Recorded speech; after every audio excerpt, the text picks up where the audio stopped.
Okay, let's have a real talk about fake news. It's very important for consumers to actually understand the algorithms behind why certain falsehoods become so visible. The platforms will always amplify stuff that is generating a lot of eyeballs, attracting a lot of attention. And Singapore is also not free of fault lines. So discussions around these topics could be an entryway for a malicious actor to target the society and create divisions.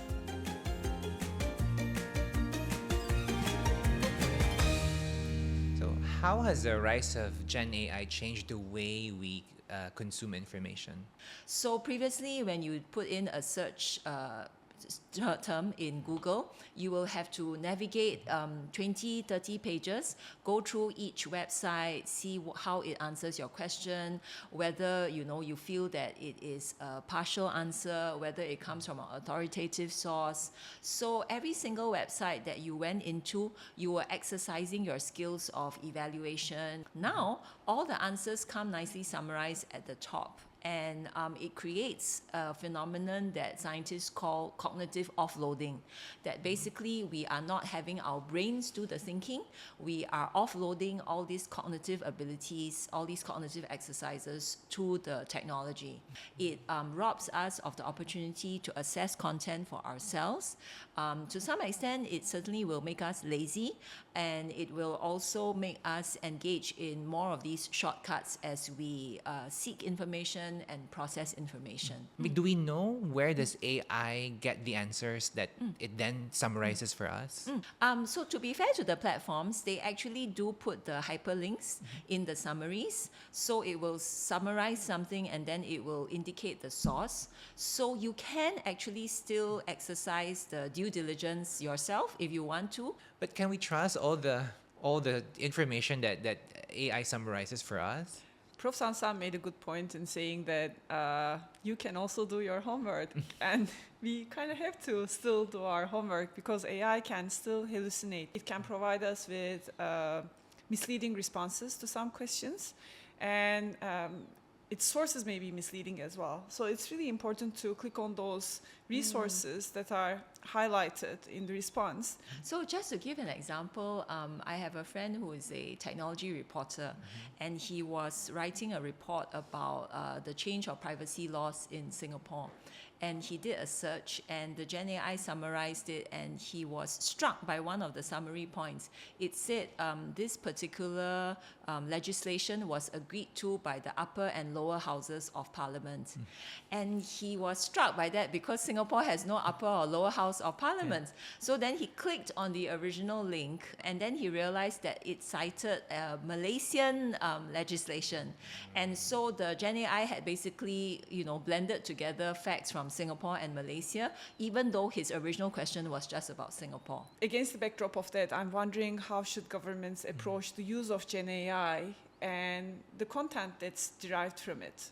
I think it's actually quite difficult to regulate for the truthiness, if you will. If anything, what governments can do is to impose codes of practice on the GenAI platform providers so that they exercise a duty of care to consumers. I feel like it's like deja vu, right? Like when social media started, suddenly where everyone is spending so much time on social media and there were no regulations, right?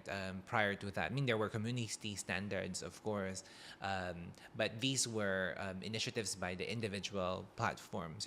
Attempts at regulation came, I think, much later in the process, and I think we're seeing the same thing with GenAI. I think we need more governance around the transparency of these GenAI platforms, but also what kinds of safeguards they build into the models in order to ensure that they don't become overly sycophantic, for example. They just want to please you. And in many ways, that's not ideal because as in human interactions, we need that honesty honest interlocutor Yes. to tell you what you need to hear. The other sort of danger with some of the GenAI platforms has been that they will never admit to not knowing. These are some of the design features of the current GenAI platforms that make them less than reliable if we are using them in order to identify certain facts, if we are trying to get a better, more accurate picture about a certain topic that we are curious on.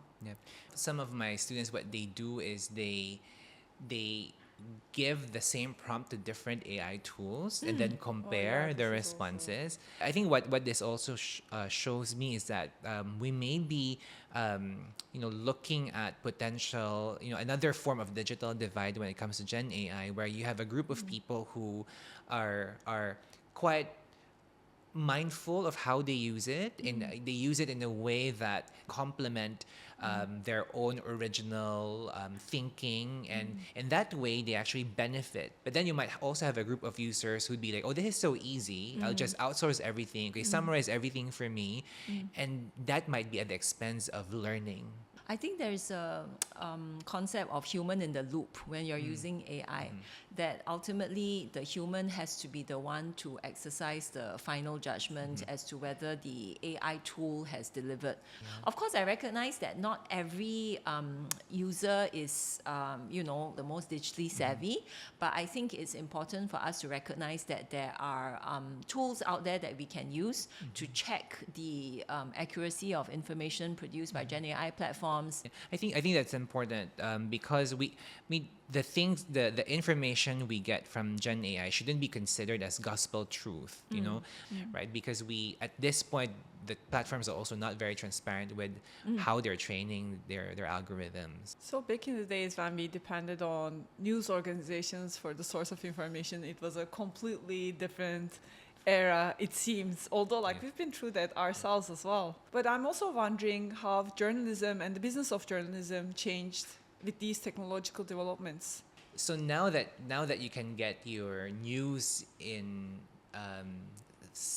a summary form from Gen AI, if you go to Google, for example, right? If you search for something, if you search for a particular news story, the topmost result is actually an AI summary, right? And it links you out to the sources as well. But for a lot of people, that is sufficient. And I worry that if we're getting our news from AI summaries, we're not helping the financial viability of news organizations. And if they can't make sufficient revenue to sustain their operations, who's going to be producing news? Who's going to do the legwork? AI cannot go out and interview people. AI cannot go out and observe, what's happening in the field. So I think in terms of just the financial aspect, Gen AI really has important ramifications on journalism. And perhaps aggravating the problem, I mean, the example that we've discussed before, imitating news organizations. There are malicious actors that imitate news organizations, and it looks very genuine, so people can easily fall for that. And at the same time, there's been cases where fake news outlets attempted to, and sometimes succeeded in recruiting freelance journalists to write for them, which may also make their product more believable to information consumers. So now some people say, fake news travels faster than real news. Because fake news can be more engaging, right? All you need is I would say a creative mind, or now you can use Gen AI, to just write something from thin air. So on one hand, you already have fake news that's challenging real news in terms of audience attention. And then on the other hand, you also have journalists being labeled as fake news by politicians who disagree with their critical coverage. So I think there's a very dangerous combination where you have fake news rising on one hand, and then you have some actors trying to weaponize fake news as a label to discredit journalists. And these things, I think, are also then adding extra work to journalists who are supposed to just be working on their stories, reporting the truth and verifying information for the public. And in this context, what's the role of news organizations and journalists in combating fake news? I think now more than ever, accurate information is very important. And journalists are trained to verify information. That is the whole basis of their profession. So they are in the profession of telling the truth. And third, they are accountable. We know, at least we know who they are. We know who to hold accountable if things go wrong. And I think as consumers, we can also play our part, right? Rather than just spending my time doom scrolling all kinds of social media accounts, I make sure I follow the social media accounts of the established news outlets. And I think that's a way of supporting an industry that does the hard work of verifying information for the rest of us to keep the information landscape healthy. We always talk about how important it is to have accurate information, but we don't invest in it. Like if you think about it, I always wonder why we're shelling out how many dollars for Netflix, Disney Plus, Amazon Prime, YouTube Premium, and yet when we encounter paywall for a news website, oh no, I'm just gonna Google it and get my news somewhere, right? So I think there is some reluctance in paying for accurate information when we actually need it. It's very consequential, to get information that's been vetted. So I hope those who are listening, we should support our local news organizations, and be very mindful of where we're getting our information from. So Edson and Gulitza, you're both from different countries, Philippines and Turkey. But what's your take on the issue of fake news, online falsehoods? Who should bear the responsibility, self or country? Well, a lot of the research that we've done, actually have focused on individual level responsibility. That we should be mindful of where we're getting our information from. We should be mindful of our biases. But at the same time, individuals are also embedded in particular contexts that may actually increase their vulnerability. For example, government support for education. I think it's very important.